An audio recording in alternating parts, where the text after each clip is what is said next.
In today's video, I'm going to teach you how to convert a task to a subtask in Wrike. Mastering this simple yet powerful feature can help you organize your projects more effectively, particularly when you're dealing with complex tasks that can be broken down into more manageable parts. Let's begin by navigating to the project or folder where your tasks are located. Make sure you're in list view, as this is the best way to see all your tasks clearly and ensure you're working with the right ones.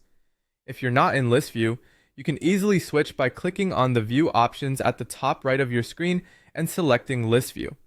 This view gives you a streamlined look at your tasks, making the process much easier to manage and understand. Once you're in list view, look through your tasks to find the one you want to convert into a subtask. This is important.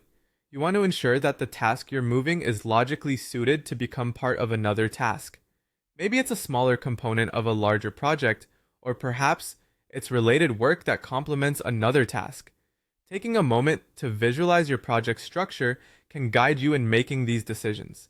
Now here's where the magic happens. All you need to do is click and drag this task onto the task which you want it to become a subtask of.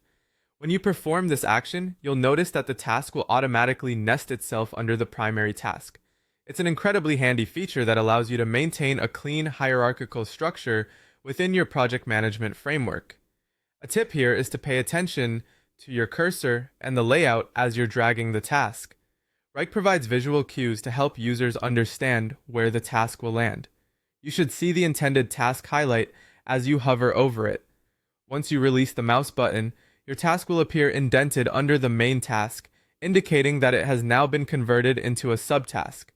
This method is quick and intuitive, significantly streamlining the process of task organization.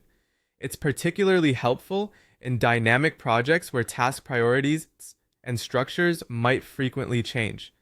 By converting tasks into subtasks, you're not only keeping your workspace organized, but also ensuring that related tasks are closely grouped together, facilitating easier tracking and updates. That covers how to convert a task into a subtask in Wrike. By following these steps, you can enhance your project management abilities and keep your workflow smooth and efficient. Remember, organizing your tasks hierarchically can save time and improve productivity, ensuring that you and your team stay on top of all project components. Thank you for watching, and I hope this helps you keep your projects as organized as possible.